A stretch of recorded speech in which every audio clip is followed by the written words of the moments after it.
man parce que ndox yi nekkoon ci canaux yëpp ñoom ñoo déversé wu bay dugg ci biir kër yi et ba léegi ñoom amuñu solution parce que gisuñu kenn koo xamante ni mi ngi ñëw pour dimbali leen bon finalement moi je me dis que ñun ñi tax ñuy dagg suñu impôt di leen jox ñi tax ñuy dem di voté ji lan la ñu jariñ finalement lan la ñuy jariñ et dans tout ça aussi Malick yéen seen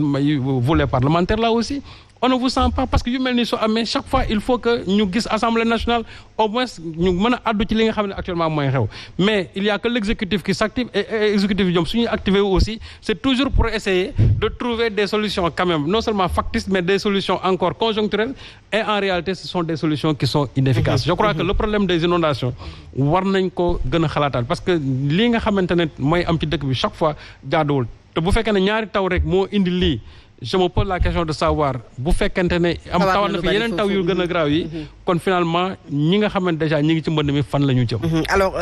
Omar deuxième phase bu projet dañu gis ne le président de la République bi mu demee foofu Kër Massar dafa wax un budget de 15 milliards boo xamante ne 10 milliards yi ci bassin de rétention bi la jëm les 5 milliards ñu def ko ci canalisation mais tey Kër Massar boobu ñoom ñoo gën a am jafe-jafe ci mbënd mi gis nañ jàmm gën si Kambaaw tey ci suba ñu manifester Tivaouane jak saaw également bassin ba dafa fees dell tout milliards yooyu yëpp nga xam ne tey dafa mel ne ndox mi moom moo ko naan yow nan nga ko mën a jàngat. waaw xam nga on a un problème dans ce pays ni ñu amee problème pour retrouver un vaccin pour corona bi noonu la ñu amee problème bu vaccin pour les inondations dans ce pays est-ce que xam nga ne ñëpp Apollo nañ il y a plus de médicaments pour ñi Apollo. ah oui. ba aller dans les pharmacies ñëpp Apollo actuellement ni ma lay wax j'ai vu quelqu'un faire le tour de toutes les officines amul actuellement garab pour Apollo ndax li ñuy dund nii du ñu ay mbonaat du ñu ay grenouilles chaque saison de pluie ñu revivre la même situation. ay ngoox instant bi ma lay wax ni mbotto yaa ngi ci réew mi xoo guddee bëccëg kenn nelawatul waaw bu ci tegee ndox mi fan lañ jëm fan la réew mi jëm c'est-à-dire ñun waxuñu sax pour di contrecarrer mais dañuy wax selon ñoom li ñu def dañ ne 767 milliards lañ prévoir pour 10 ans 511 milliards la ñu génne 511 milliards génn nañ ko pour régler problème mu inondation yi loolu la ñu wax demal Kër Massar demal Tëngéej demal Pikine demal Guédiawaye demal Thiaroye demal Touba demal Kaolack kenn waxul vous constatez de visu la situation fa la réew mi jëm nag dans cette situation pareille ñun kenn waxul ñoom ñoo wax les milliards que les gens sortent à chaque fois te bu ñu ñëwee c'est les mêmes situations te ba pare bii gën a yéem daaw comme ni nga ko waxee sànq Serigne Saliou wax na ko c'est-à-dire dafa tawagul te lii yéem waxuma ñi nga xamante ne ñoo daan subir situation bi mais ñi ko daawul subir sax fu mu nekk nii dañ ko subir te ak tawagul waaye léegi bu tawee fan lañ jëm il y a deux choses je me demande est-ce que le président ou il sait ce qui se passe ou il fait ce qu'il veut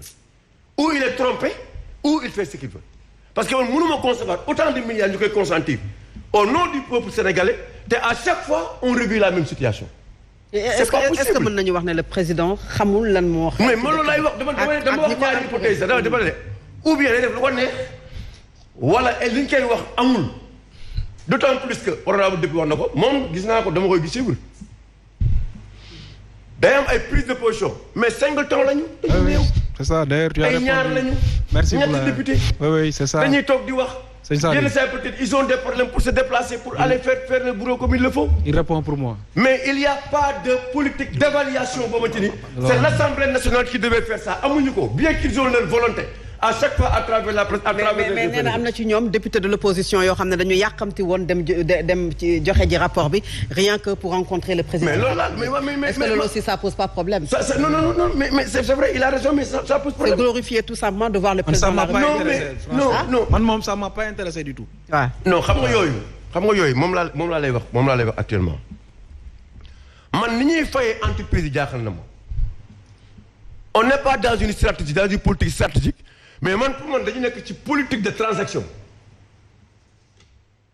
profiter d'une situation pour se procurer de l'argent les façons de paiement des entreprises daam kooku il faut ñu xool ko mënuma jox nit marché à coût de milliards na ko dama bëgg fii ak fii bëggatuma fi gis ndox inondation fay la ma ñëw la même situation ma revivre ko bu ma tundaatee mais entreprise boobu loo ko war a def. c'est vrai. et puis kan la aussi. kan mooy signé pour ñu fay. kan mooy def PV de réception comme quoi le travail a été bien fait. kan moom ba ñu jël ko dafa document yóbbu ministère des finances. ñu def mandat fay la. on revit la même chose ce gars là maintenant day dox comme ni ko neexee. ça veut dire que ñun on n'est pas dans un état. tu le fais en Russie tu vas perdre tout. Tu le fais en France tu vas perdre tout. parce que si tu constitues une entreprise ñu jox la marché liggéeyoo ko boo ko def non seulement dinañ la dootoo amati marché au niveau de l'État mais entreprise boobu dootul amati marché parce que loolu moom la ñu war dund mais tey aussi domaine am na si responsabilité cadastre am na si responsabilité urbanisme ñii ñoo bëgg a suuf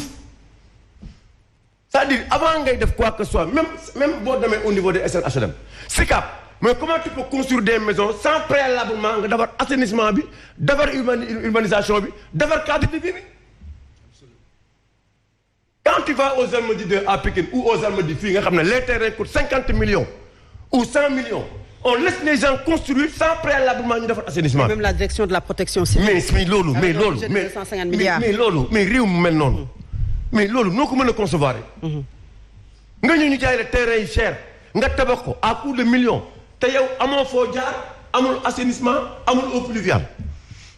ba pare ñu dugg ci deuxième phase la première phase c'était de 40 milliards plus de 40 milliards aujourd'hui on va vers une deuxième phase de 80 milliards sans pour autant ñu dem def vers une évaluation c'est-à-dire aujourd'hui le président ce qu'il devait faire c'est pas de voir comment on peut étayer les sinistrés venez et rendez-moi compte dites-moi l'argent comment il a été utilisé et maintenant ñu rendre compte au peuple sénégalais mais dans un pays où il n'y a pas de premier ministre comment l'Assemblée nationale peut se faire prononcer comment il doit faire maintenant que convoquer les députés les ministres mënatuñ ko un vide parce qu'il y a un vide qui est là c'est ça ministre bi tey pour convoquer ko nooy def ministre de Omar Gueye pay pour nga oo ko nooy def Serigne Mbaye Sarr pour nga oo ko nooy def mënatoo ko Serigne Mbaye Thiam sans en tenir compte aussi des autorisations de construction et ce manque maintenant d'interconnexion parce que da ngay dem AGETIP ñu am seen i travaux nga dem AGEROUTE ñu am seen i travaux nga dem ci yeneen direction ku nekk si am say travaux da ngay